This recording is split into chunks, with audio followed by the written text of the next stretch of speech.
Welcome to This Week in Hospitality Marketing, the podcast show number 260, with your host, Loren Gray. Hello, everyone, and welcome to Hospitality Marketing, the podcast. I'm your host, Loren Gray, and this is episode number 260.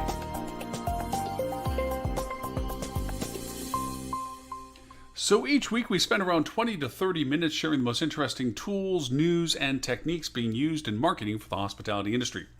We also do a quick recap of our weekly live video show, This Week in Hospitality Marketing, which also airs every Friday at 11:30 a.m. Eastern U.S. time. So with that, let's get started. And now, today's new resource tool. So our tools for review, and there's two of them this week, is a little bit lending towards, of course, what our technique will be for the week, which we'll get to, of course. And I would like to bring one that I have used and have continued to use for a number of years now as for my business.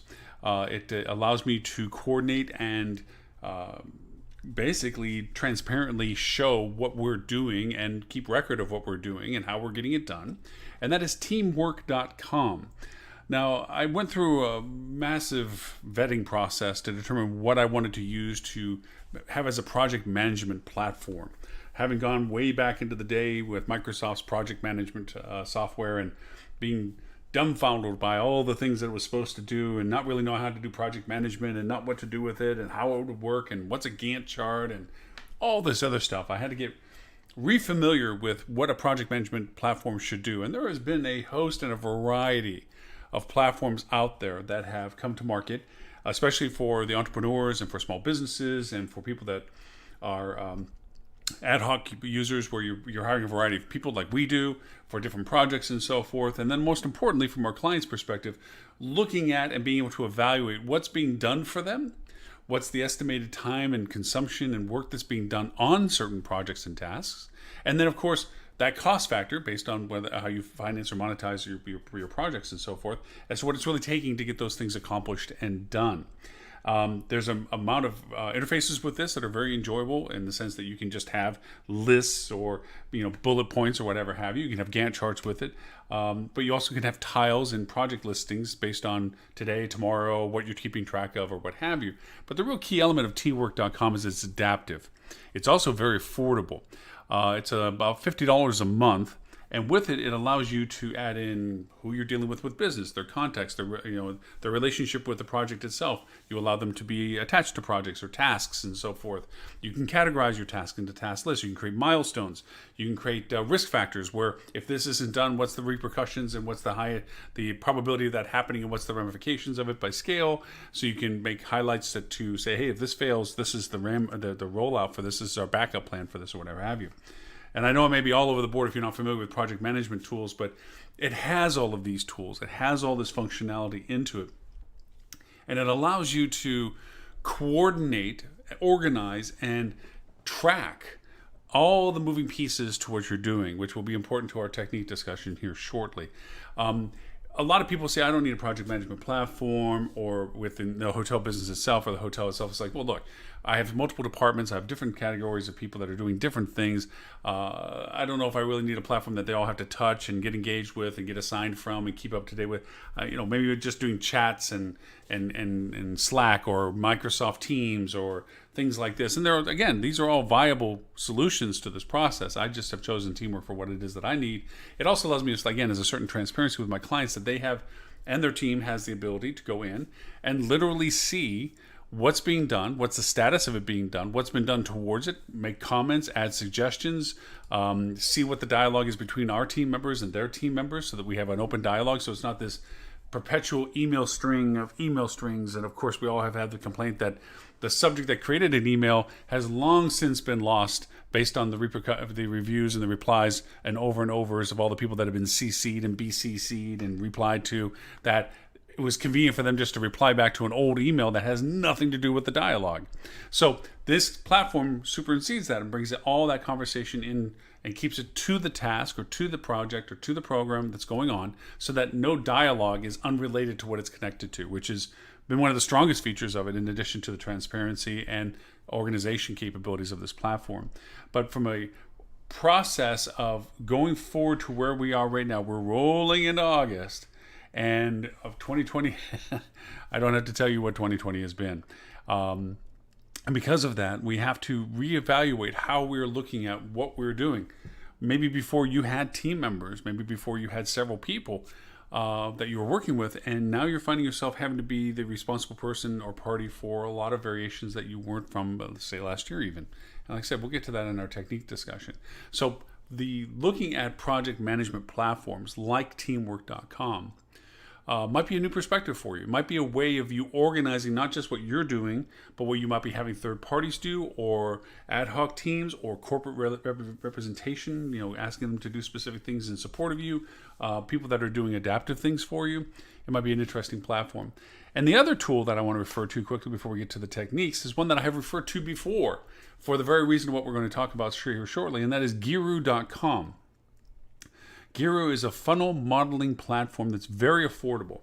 What is funnel modeling? Well, it literally allows you to create scenarios based on your marketing, your campaigns, your strategies, and what have you, that you mathematically look at traffic, values, costs, conversions, retargetings, what you're doing to communicate, all these logic flows.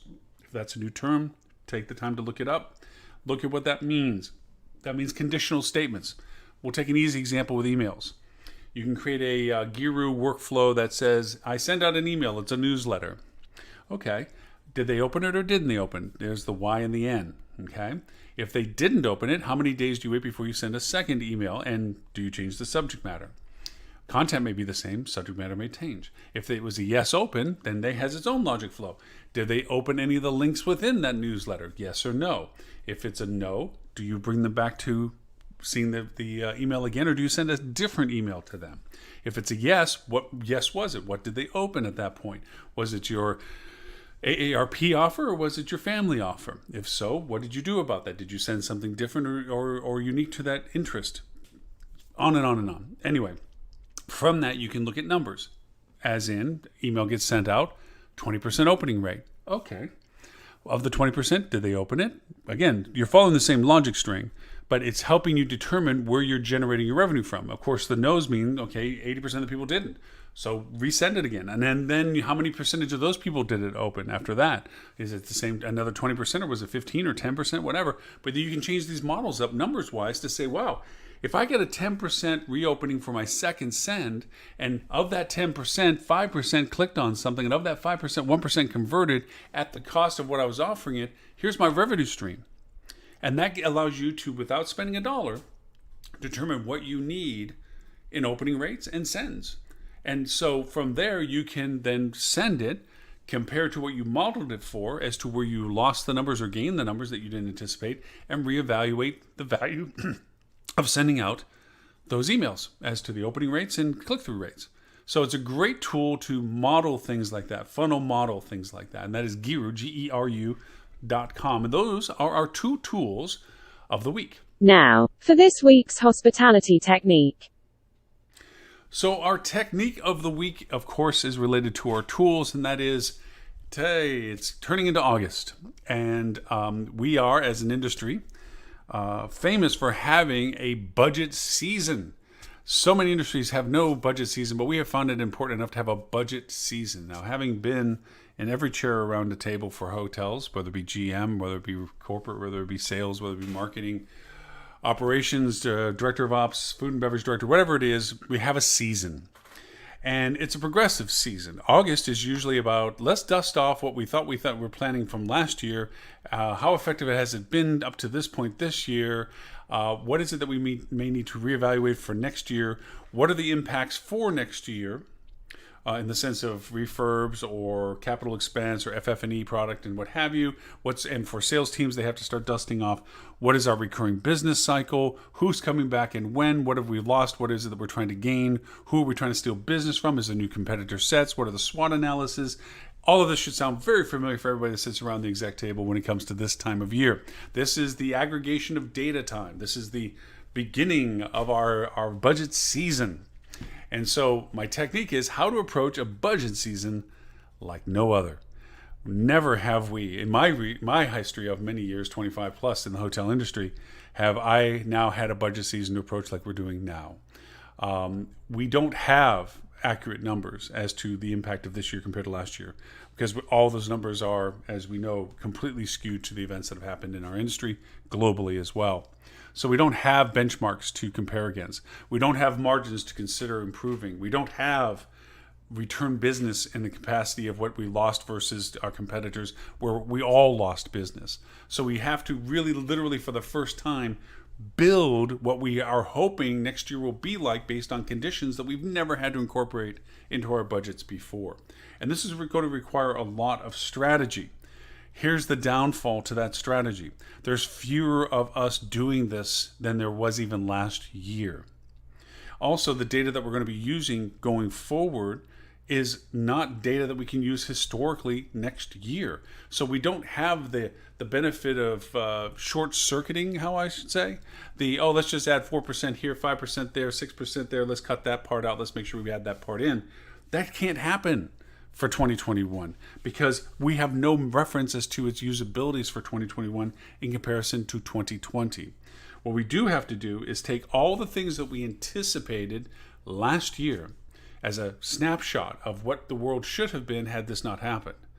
Take a very realistic look at the numbers we have this year for those who are still surviving in our current economies right now, and see where the bottom basement is on those.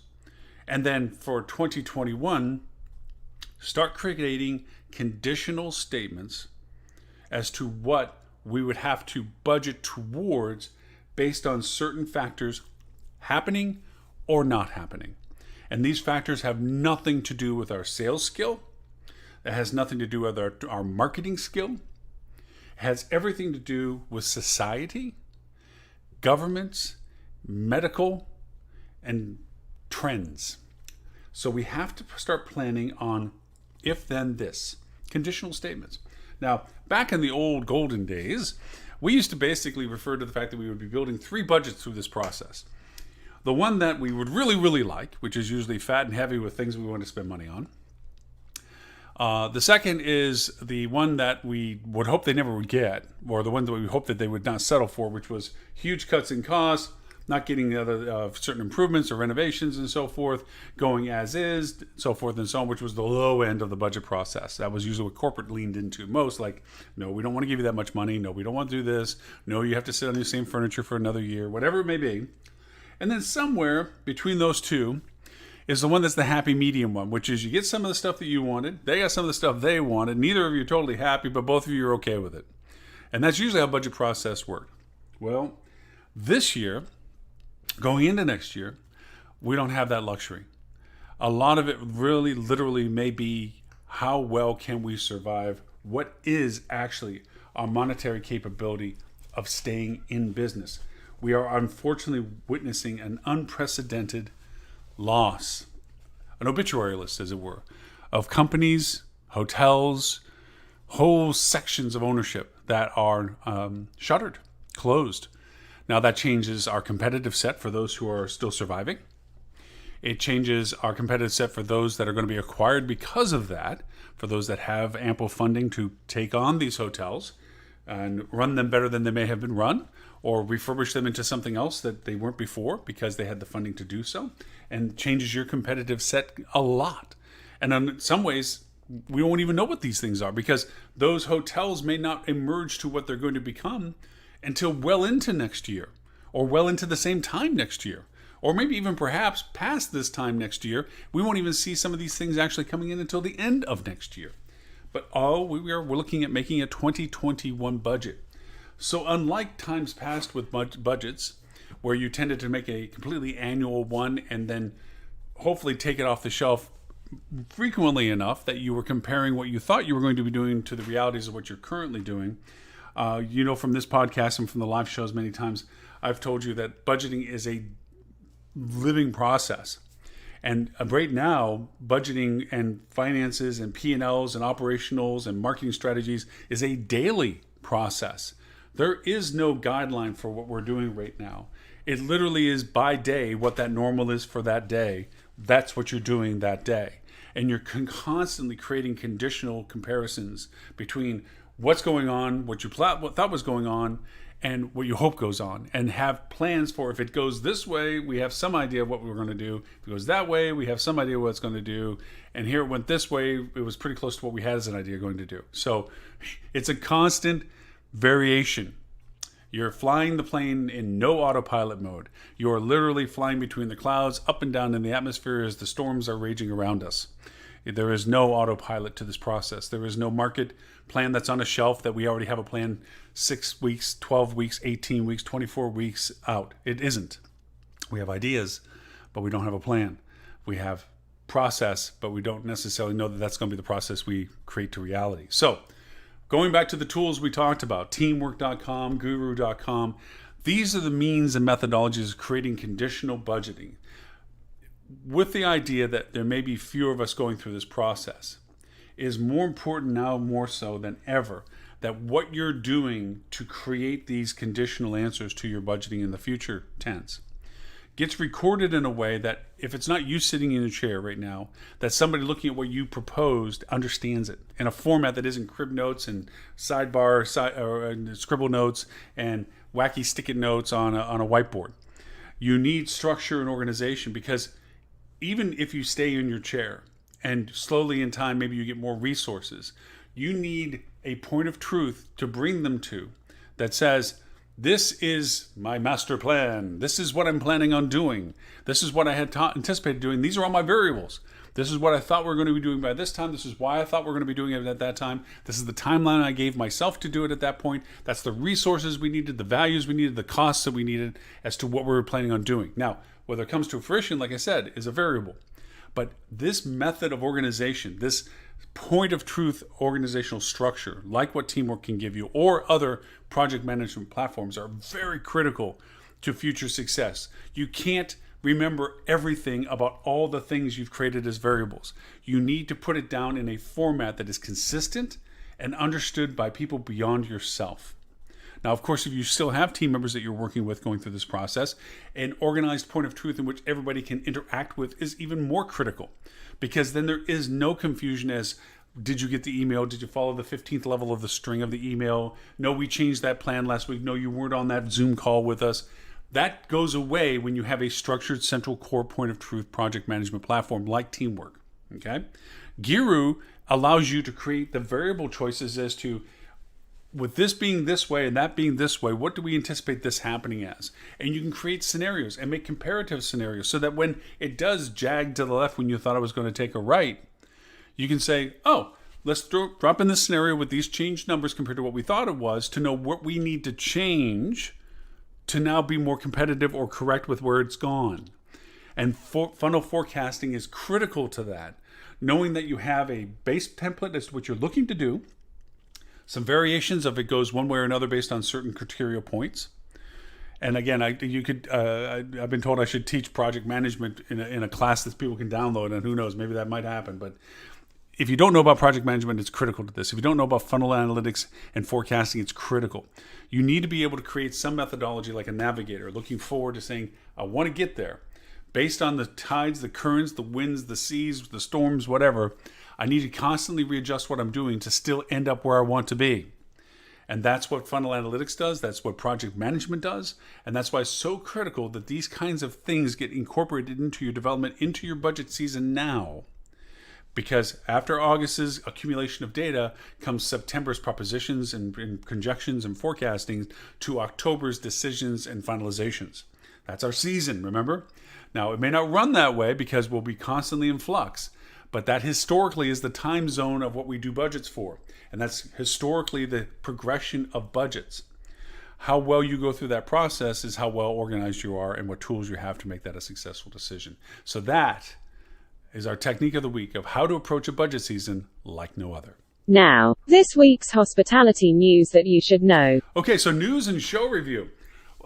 Awesome show as usual. We did a little twist this week where I've always relied upon Robert Cole from Rock Cheetah to give us a well-curated list. He did not disappoint this week either. But he sometimes comes right about the time we're starting the show, which is great for the most recent, greatest information, but also a little hard for us to prep and go through all the content in a way that makes it gives us his fair due. So I asked, because we have such a great combination of co-hosts these days and been persistently engaged with us, if they would bring to the table kind of a show and tell, what's your favorite topic that you wanted to talk about this week, that you thought would be relevant for our discussion this week of what hotels and hospitality professionals should be looking at. With us was Mr. Edward St. Ange with Flip2, Mr. Dean Schmidt with MetaSearch, and was at Basecamp MetaSearch as well. He has two platforms, one that he trains with and one that he does services with. Mr. Jason Fareed from Hotel Recovery 2020. Adele Gutman from the Library Collection, but she's opening her Aspire review counseling services, which she, again, more to talk about with Adele at any time. Tim Peter with Tim Peter and Associates. Tristan Hayward and from 3 and 6 Agency across the pond over in England. Stuart Butler with the Fuel Travel. Valen Perini with Nor1, and Lily Muckram with TCRM Services and Thinks Up Enterprises. So between all of us, we got together and we started just hitting some pretty good, right out of the gate kind of stuff. Adele brought to the table a discussion about the HSMAI, talking about what's on the minds of hospitality professionals. Where's the industry going? What is it looking at doing? And she brought it to the attention mainly for the interest of the fact that if HR departments are asking these questions at this late stage of the game, it is going to be so harmful for them, who they represent, to get out of the mud, because so much has changed. And if they are just coming into, oh, we should be changing these things, they are so far behind those that have realized that months ago, have already started creating changes months ago, and already adapting what they're doing by bringing in the proper people in the proper positions at the proper time. If so many of these HR people are looking at evaluating what's to be done, that's a little bit like looking at the racetrack of what you're going to do when you run it, when already the race is running. You're kind of already lost the game, because by the time you join, everybody that started the race well ahead of you has probably already hit the finish line. So that was that conversation. There was some great statements made by people. Tim always has great, high altitude perspectives, and he made a very interesting statement from Bezos. Bezos says that your margin is my opportunity. There's always someone coming for you. And we brought that up in conversation primarily to know that in our culture of business, hotels that are waning, hotels that are lost, hotels that are just trying to navigate their way or figure out a way to survive, are going to go over and get dominated by those who don't ask those questions. They already have answers, or at least have adaptively gone through and had variables of answers so that they're never caught off guard to know what they should do next. Kind of a little bit of our earlier discussion of Technique of the Week and our tools, of course. Another great statement was made by Stuart Butler from Fuel Travel, which is, and this was a gripe that I started this with, our premise to the show, actually, I subtitled it, Enough is Enough of the Basics. My contention is I was very frustrated, and still am frustrated, by the gibberish white noise of people basically magpieing or echoing everybody else. Oh, you should be doing PPC, and if you're not doing social, you should be doing social. They're not elevating their dialogue to going beyond the basic diatribe of, yes, you should be. And you should have been doing this 5 months ago when all of this happened. And you should have already been adaptive as to what you're doing by now. But there are live broadcasts of people that are just harping on reminding people of how bad is your company, what's wrong with you, and what should you think should be happening next. And there's so much rhetoric of the same stuff. Nobody's elevating that dialogue of advanced tactics beyond the basic diatribe of, well, you should have done this by now. You should have already combined your sales and marketing team. If you haven't done that by now, you are probably not going to come out of this very well, if at all. That's how cold I am about that thought process.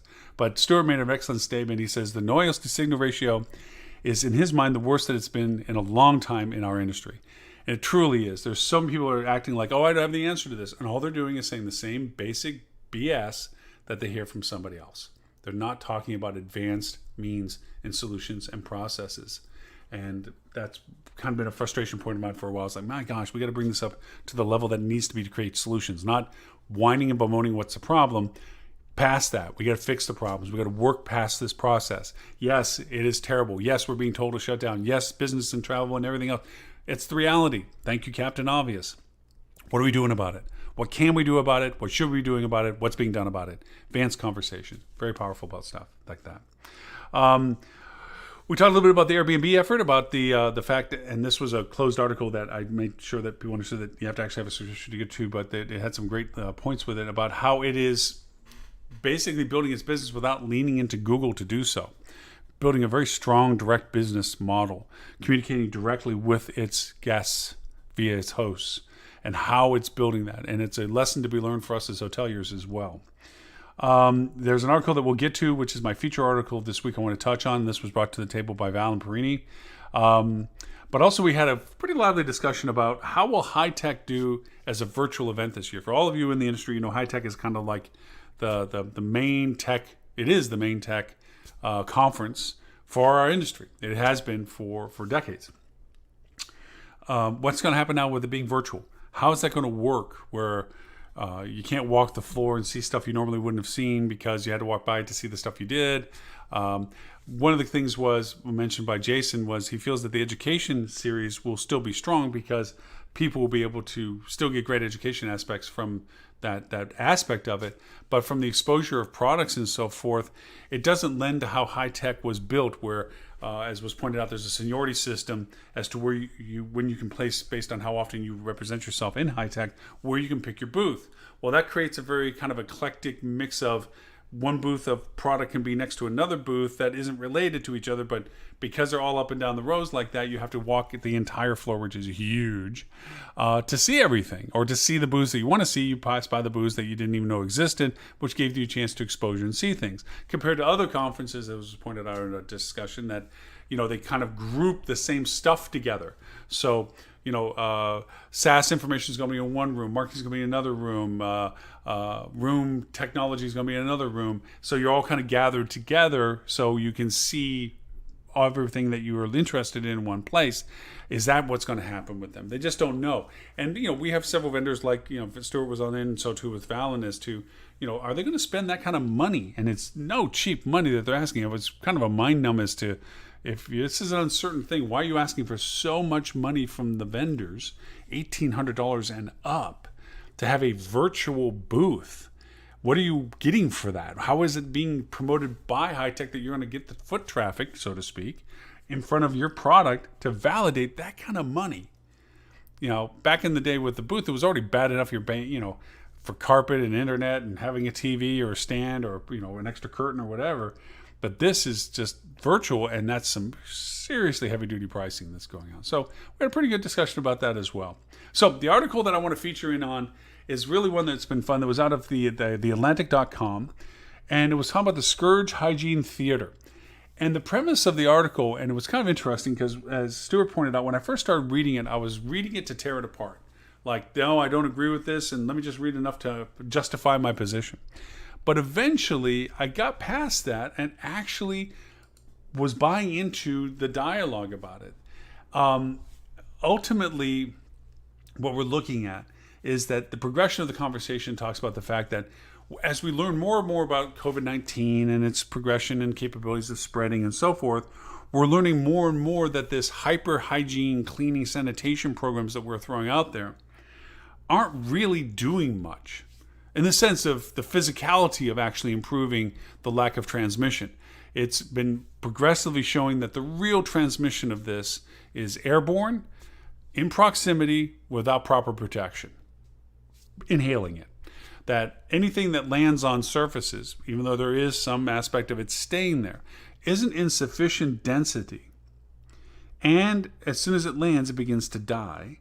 For us to think, and that's not impossible, but as it keeps saying, highly, highly improbable that you would actually contract COVID-19 or variations of it that way.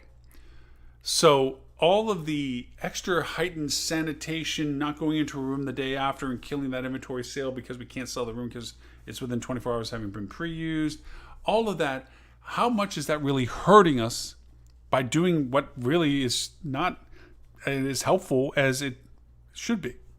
Now, of course, the first reaction is perception. Just like as we were bringing up the TSA, 15 years ago, somebody tried to blow up a plane with sneakers. We're still taking our shoes off to go through. Nothing's happened since then, but is that because we're doing that, or is that because that's no longer being tried? Either way, it's turned into a standard for us. Same too with the ounces of fluids and so forth. We create these normalities for ourselves. And undoubtedly, some level of normalcy of heightened cleaning is going on. But from a business perspective, the 20% increase in costs associated with the extra product usages by both the team members and the actual products themselves, and the time consumption of unavailable inventory, or the separation of inventory, and certainly by the lack of common area usages and so forth, without proper distancing and what have you, and food and beverage operations, and the list goes on and on and on. Is it really to the benefit of all this hyper sanitation that we're doing, or is it just out of the perception that the public is expecting that as a means of compensating for their insecurity? And on top of that, I brought up the conversation point of, I hope that in time we get past this one-upsmanship. Oh, I have a UV robot like the hospitals that comes in the room and zaps that stuff, and next person pops up and says, well, I got that, and I got a COVID bomb sanitizer that blows up in the room and unsanitizes all the surface on top of all that UV stuff. And then you have somebody behind them going, well, I got that, and the idea of it is we're trying to basically in front of each other in line, in front of the guest that's currently interested in traveling, that you were doing all this. The interesting twist of that is the current traveler by demographics is the least concerned risk-taking traveler right now. They're the ones that are pretty much either thinking it's a hoax, or thinking they're immune, or thinking it's not a big deal. So all this hyper stuff we're doing isn't really drawing in all of the other us's that are sitting back going, it's not safe enough yet. I'm not going to do that yet. Nope, don't want to do that, don't want to do that, don't want to do that. Not going to attend that, not going to go there for that. I'm staying home from this. And of course, we're looking at it going, I'm one of those people. I would not want to go to a hotel right now that didn't have both the team compensating for any sanitation that I would be interested in, the screens, the wipings, the sanitations, and so forth. But more importantly, that they're enforcing it with their guests as well. Yet, when you think about it, the things that they're doing to make me feel good about that literally are probably some of the least impactful things that will help me feel, or actually physically make me be safer. It just makes me feel safer. So it was an intriguing article. Of course, the link to that and all the other links that I discussed on the show, including teamworkingguru.com, are in our show notes. Remember, you can find us on Google Play, Apple iTunes, iHeartRadio, SoundCloud, Stitcher, Spotify, Pandora, TuneIn, Pocket Cast, Breaker, Acast. The list goes on to about 38 different platforms. We're also translated multiple linguals, 10 languages, both for the live show and for the podcast. We're even on Amazon Alexa, Google Assistant, and Siri. Just ask to play the Hospitality Marketing Podcast. It'll play on any of your platforms there. But no matter which one you may use, if you like the show, please, please, please rate us and leave a comment. That helps others find our content as well. Hopefully you enjoy the content that's being presented. Also, if this is your first time hearing this, you of course can subscribe to whatever platform you found us on, and keep track of us that way. We always do our episodes every week, so you'll always be refreshed with the latest episode. And for an archive of all of our previous podcasts, you can go to hospitalitydigitalmarketing.com/podcasts, which is with an S. And don't forget our live video talk show that we do each week, that you can join another 25,000 plus people playing out of 32 countries. That is our current weekly audience that we have from that every Friday at 11:30 Eastern U.S. time, called This Week in Hospitality Marketing, the live show. And for that, you can also go to hospitalitydigitalmarketing.com/live. There you can see all episodes from 260 backwards. We're coming up on our 7th year anniversary here real soon next month. August. We're coming up on our anniversary. So again, thank you for the privilege of your time, and we look forward to talking to you next week.